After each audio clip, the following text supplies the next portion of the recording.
السلام عليكم ورحمة الله وبركاته، حبايب قلب فراويلة. ازيكم حبايب قلبي؟ عاملين ايه؟ وحشتوني كتير كتير. انا بشكر اخواتي وحبايبي اللي بيدعموني باللايك والاشتراك. يا رب يدومكم في حياتي نعمة. اخواتي وحبايب قلبي، ما تحرمش منكم ولا من كومنتاتكم الجميلة. تسلموا لي يا حبايبي. هتتكلمي على ايه يا فراويلة؟ معايا يا حبايبي كذا موضوع هتكلم فيه. اول ما نبدا طبعا، الخالة حلمية طبعا كانت فاتحة بس يا حبايبي من على الشط في راس البر. وقاعدة طبعا، أجواء جميلة قوي هي وعم تسوقي ونرمين وطارق. وطبعا عمالين يا حبايبي يشتروا طبعا في جلاليب ويشتروا في حاجات وعمالين يسقفوا ويغنوا. هي وعم تسوقي الراجل الطيب الراجل المحترم. ربنا يسعدك يا رب ويكرمك ويحبب فيكي خلقه. وطبعا متابعينها ومحبينها كل ما يشوفوها في اي مكان بيسلموا عليها وبيقفوا يصوروا معاها. وهي طبعا فاتحه ايديها للجميع يا حبايبي. لا بتتعالى على حد ولا مثلا بتتأنزح على حد. لا لا لا لا، الست روحها جميله قوي قوي قوي.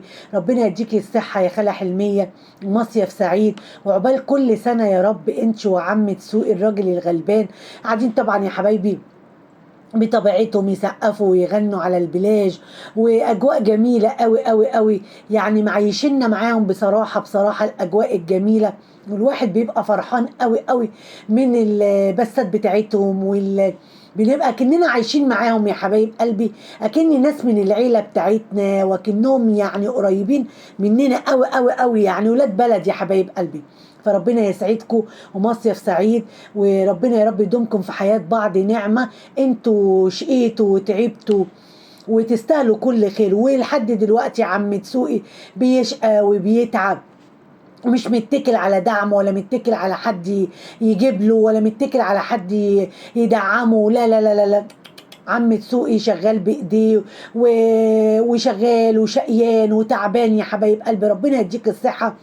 عكس طبعا كنز طبعا، محمد عبد المجيد والحاج عبد المجيد وعيله عبد المجيد كلها يا حبايب قلبي.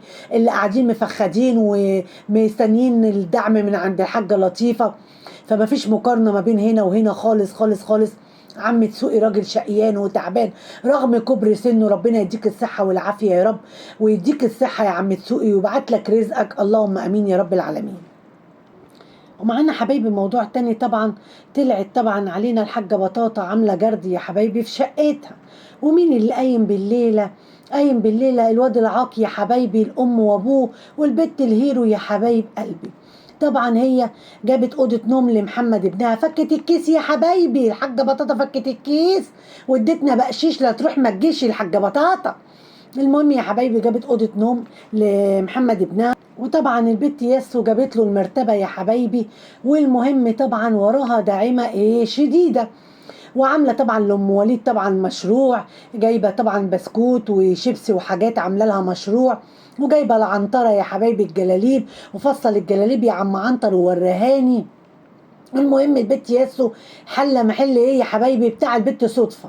ده يعني بصراحه سده في غياب صدفه بصراحه. بتقلد صدوف بالظبط يا حبايبي. الصدوف مبهدله الدنيا في السعوديه ودي مبهدله الدنيا في مصر يا حبايب قلبي. واحده واكلها ولعه في السعوديه والتانيه واكلها ولعه في مصر يا حبايبي. ادي عيال الحاجه بطاطا. ومحمد فين محمد يا حبايبي؟ لا مؤاخذه فص ملح وداب. مين اللي قايم بالليله والشيل والحط؟ الواد العاق اللي كانت لسه يا حول الله يا رب امه يا حبايبي نقله في شقه. وطالع عينها الحاجة أمونة واقفة بطولها بطولها. حتى ما رفعش التليفون وقال لها انت بتعملي ايه يا امي محتاجاني في حاجة؟ عزومة عزومة مش اقول لك روح ارفع سماعة التليفون. لكن لا، هو عميان يا حبايبي من ناحية امه ومن ناحية ابوه عميان. هو مش شايف الا الحاجه بطاطا ومش شايف الا ياسو ومش شايف الا عيله الحفريه فقط لا غير. ده الشيخ اللي عامل لك شاطر شاطر شاطر. برافو عليه برافو. ده الشيخ اللي عامل لك يا واد يا عاق بصراحه. بصراحه احنا حطينا ايدينا في الشق منه. الله الوكيل يعني. بس مصيرك هترجع لهم ومصير كل حاجة هتتفك ومصيرك هترجع لأمك ولأهلك. مفيش غنى عن الأهل أبدا أبدا أبدا. المهم طبعا يا حبايبي احنا مش شايفين طبعا لمحمد أي لقطة. هي اللي شايله الليله. فالمتابعين عمالين يقولوا احنا خايفين عليك يا بنتي يا ياسمين عشان الحمل. خليها على الله يا حبايبي، لا يا حبايبي خليها على الله. انا لازم اعمل كده. والمهم طبعا مطلعين طبعا كراكيب مليها اول من اخر من الحاجه بطاطا، مرات عبد الغفور البرعي هي كمان وحاجات ملهاش 30 لازمه. ربنا يهدي يا رب، ربنا يهدي. والواد العاق قايم بالليله وقايم بالواجب معاهم تالت ومتلت. ومحمد فين؟ محمد يا حبايبي ملوش ملامح. لما الشقه تتفرش يظهر بقى يقول لك بقى ايه، كفوا ورحبوا وابعتوا واعملوا.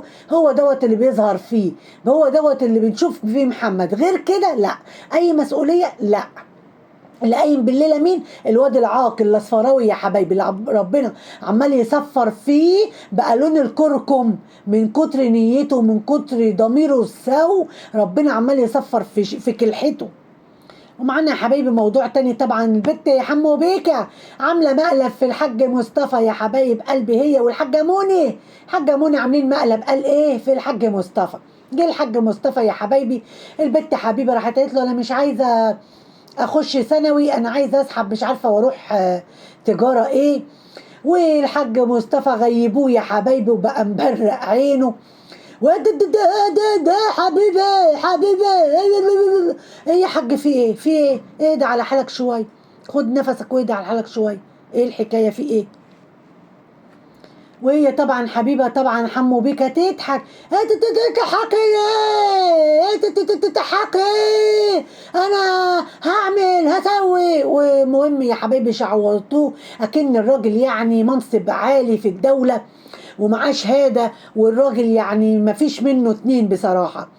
وقعد يتأتأ ومبرق عينه ومش عاجبه البت حمو بيكا ان هي عامله فيه مقلب. ايه ويتأتأ يا حبايبي وعلى عامله. المهم طبعا اتاريهم عاملين فيه مقلب. والحاجه منى طبعا خلاص بقى، خلاص بقى، ده هو كده خلاص كده هيشتم ويسب الدين زي ما هم ما متعودين. فالحاجه منى برضو ايه محجماه يا حبايبي وملجماه، مش عايزاه برضو يفرد قوي عشان هي عارفه برضو مقدرته وعارفه برضو قدراته في قله الادب فحاجه عماله تعمل اقصى مجهود ان هي تلم الدور وتلم الهرج والمرج اللي هو كان عامله. بس البت حبيبه بقى بقت منرفزاه من كتر الضحك، بقت مشيطاه. وبعد كده احنا عاملين لك مقلب، احنا عاملين لك مقلب لو النبي بجد مقلب. والله مقلب سم وبايخ، والله بايخ بواخه ما في بعدها ولا قبلها بصراحه. ومعانا يا حبايبي موضوع كانت طبعا فاتحه بس ام جوجو. فطبعا المتابعين داخلين لها فبيقولوا لها يا ام جوجو اختك برو عيطت في البث بتاعها عشان الناس بتوقع ما بينك وما بينها. بصراحه ربنا ام جوجو راحت رد يا حبايبي رد مقنع جدا وعاقل جدا. قالت لها لا انا بسمع كلام حد ولا هي بتسمع كلام حد. اوبا، اديتها لها قصف جبهه يا بنت يا ام جوجو. دي طالعه تستعطف الناس يا بيت، يا بنت كنت تخليها تكمل بقيه الفيلم اللي عاملاه يا بيت. ولا انا بسمع كلام لحد ولا ام شروق بتسمع كلام لحد. برافو عليكي يا ام جنى، شاطره، برافو عليكي، بحترم فيكي ذكائك. وانا كذا مره اقول لها يا ام شروق ما تسمعيش كلام لقنوات وما تسمعيش كلام لحد. هي بقى عايزه تسمع وهي عايزه الصد والرد، هي حره. برافو عليكي المره التانيه، يعجبني فيكي ذكائك يا بنتي يا ام جوجو، شاطره، برافو عليكي. هو ده بقى اللي احنا بنقوله. طبعا يا حبايب قلبي كانت فاتحه طبعا بس طبعا السيدة طبعا برق عبد التواب الجن، وقاعدة طبعا البث من أوله على وشها غضب ربنا، بتتخانق مع دبان وشها، بتتخانق مع عيالها، بتتخانق مع اليوسف. والقنوات هتطلع تقول لك بكرة تتكلم عليك يا يوسف واسكت يا يوسف وهيجيبوا سيرتك يا يوسف. يعني انت مش بتأدبي ابنك عشان خاطر هو في وشك، لا، انت عشان خاطر القنوات ما تجيبش سيرة ابنك. يا ستي ابنك حلو ليكي وحش ليكي، احنا لو بنعلق على السلبيات اللي الولد بيعملها ويبطلوا اصلا. يعني كله ما فيش حد بيتكلم يعتبر على العيال نهائي. ما تطلعيش تعملي لك قصه وحوار. دخلوا لها طبعا كومنتات يا حبايبي، انت خاصمه اختك، انت بتلقحي بالكلام على اختك. ما حدش يقول بلقح بالكلام على اختي، انا بغني على التيك توك انا وبنتي، انا ما بلقحش، انا ما بعملش. انتوا عايزين توقعوا ما بيني وما بين اختي، انتوا قعدت ايه تردح ردح ماليه اول من اخر. تسكت؟ لا. راحت يا حبايب قلبي واحده دخلت بتقول لها عايزه مش عارفه اتواصل معاكي او ابعت لك حاجه. لا شكرا يا حبيبتي، عشان دلوقتي هتطلع عليا وتقول ان انا بشحت، وهي حلو ليها الهدايا اللي بتجيلها. اوبا، انت كنت قاعده لي يا بنتي في البث يا بنت، وانا برضو كنت متوقعه كده يا بنتي يا صناطه. انا كنت متوقعه انت واختك ام فرحات يا بنتي راشقين لي كده يا بنتي في البث. والله كنت الله اكبر في عينيك، والله اكبر في عينيكم. حلو ليها هي الشحاته. اه يا حبايبي حلو. لا قطع لسانك، قطع لسانك. الحمد لله لا لينا في الشحاته ولا لينا في التسول ولا لينا في قله الادب اللي انتوا بتطلعوا تعملوها. لما تتكلمي اتكلمي باحترام، وعودي مع وجهه اتكلمي عدل. فاهمه ولا لا؟ انا لو بيجي لي سوبر شات على البث او بيجي لي سوبر شات عشان خاطر دعم للقناه، فدوت طبعا اليوتيوب طبعا كله بيجي له، مش فراويله لوحدها. في فرق بقى لما اطلع اتسول واقول عيالي منعت منهم اللبن ومش لاقيه يا حبايبي ومش جايبه يا حبايبي والحقونا يا حبايبي، واتسول واتشحت. وفي فرق لما ابقى قاعده معززه مكرمه ويجي لي رزق من عند ربنا من غير ما اطلبه بالبق، فدي تختلف دي عن دي. فما تتكلمي اقعدي مع وجهه واتكلمي عدل، ما تبقيش سليطه اللسان وتبقي حافظه مش فاهمه. انت بتطلعي حافظه مش فاهمه، انت مفروسه ومكده وميته من الهدايا اللي جات لها. حبايبي حبايبي جات لها هدايا حلو ليها يا حبايبي، حلو ليا. وانا قلت للناس ابعتوا لي، انا قلت للناس ابعتوا لي، انا قلت للناس يا حبايبي انا منعت اللبن من عيالي يا حبايبي، انا عيالي عايزين لبس يا حبايبي ومش عارفه اجيب يا حبايبي، انا بطلع اتسول واتشحت. ما تتكلمي عدل واحترمي نفسك وخليكي محترمه، خليكي محترمه. هما اتنين يا حبايبي بيطلعوا عليا يا حبايبي وبيقولوا ان انا بلقح بالكلام على، انت كلامك كله تلقيح، لا بتلقحي عليا لا بتلقحي على اخواتك لا انت كلك تلقيح على بعضه، انت كلك تلقيح على بعض. ودموع التماسيح اللي طالعه تتمحسي بيهم وطالعه عماله تدعمسي في عينك وعامله نفسك بتعيطي عشان تستعطفي الناس، مش على قفانا. وقلنا لك مليون مره، قلنا لك مليون مره، واختك كشفتك، اختك قالت لا انا بسمع كلام الناس ولا هي بتسمع كلام الناس. شغله نفسك بالناس ليه؟ انت شغله نفسك، اما انت ما بتلقحيش خلاص، اللي يقول يقول واللي يعيد يعيد.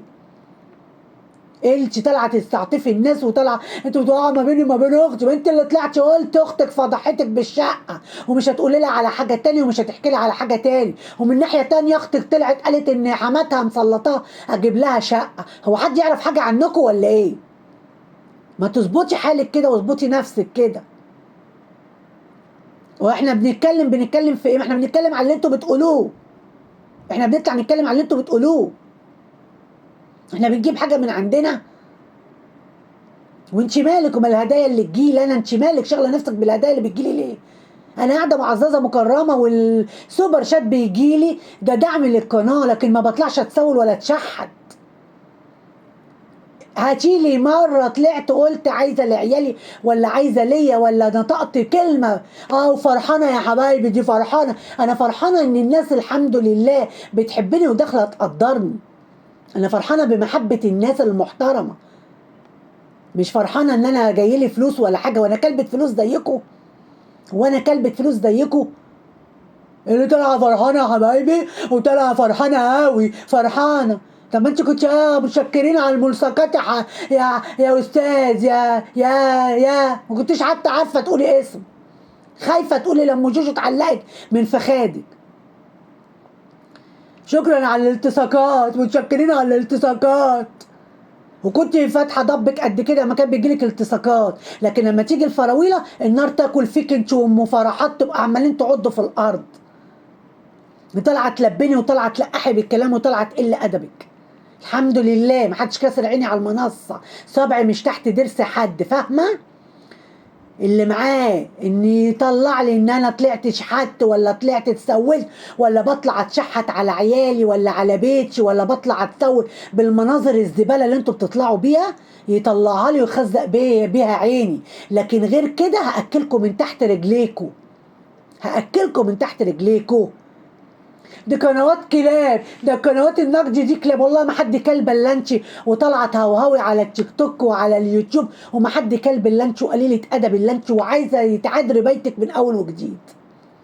عشان قنوات النقد مش كلاب، الكلبه اللي طالعه هوا وعلى وشها غضب ربنا وعلى وشك غضب ربنا وطالعه بتقول يا شر اشتر، طالعه تقول يا شر اشتر. يا اختي اما انت طالعه مكشره في وش الناس ما تتنيليش على عينك تطلعي، ويطلع على وشك غضب ربنا من اول البث، وعايزه تعيطي من اول البث من غير اي ما حد يكلمك. تعملناش كوبري، ما تطلعيش تعملي كوبري وما تطلعيش تتكلمي. يعني انا مش عارفه اقول لك ايه بصراحه، انا مش عارفه اقول لك ايه. اللي هدايا حرقاكي وفرساكي يا فرحانه قوي يا حبايبي، دي فرحانه قوي. قلت لها فرحانه قوي، انت مالك؟ دعم للقناه بتاعتي والحمد لله. الله اكبر في عينك، الله اكبر، كل اعوذ برب الفلق. انت من ناحيه وام فرحات من ناحيه، ربنا ينتقم منكم ان شاء الله. ايه يعني في ايه؟ ده احنا اقل ناس، اقل ناس. يعني مش عارفه اقول لك ايه. اخر ناس اصلا دخل لنا اصلا ابن الكويت وحدث سوبر شاد، ده انا اقل قناه، اخر قناه يعتبر دخل لجميع القنوات. عبد الله بن الكويت دخل لجميع القنوات، انا اخر قناه دخل لي على يد المنصه كلها. ده دخل لك انت يا معتوها من 6 7 شهور، ولا من سنه فاتت. يعني الحمد لله انا اخر قناه عبد الله بن الكويت داخل لي. فخلي النار والسرم بتاعكم يهدى حبه. اللي مفرفر ولافف كده متغمر كلها كده عمال يكعبل الناس والناس تقع. منين يا حبايبي بتقعوا ليه كده؟ من السرم بتاع ام فرحات وام برو اللي ملف، بص لافف في كتامها كلها، في متغمره قصدي كلها. فتلمي واحترمي نفسك وما تطلعيش دموع التماسيح تطلعي تستعطفي الناس على حسنا. فاهمه ولا لا؟ حبايب قلبي لو عجبكم الفيديو لايك واشتراك، والسلام عليكم ورحمه الله وبركاته.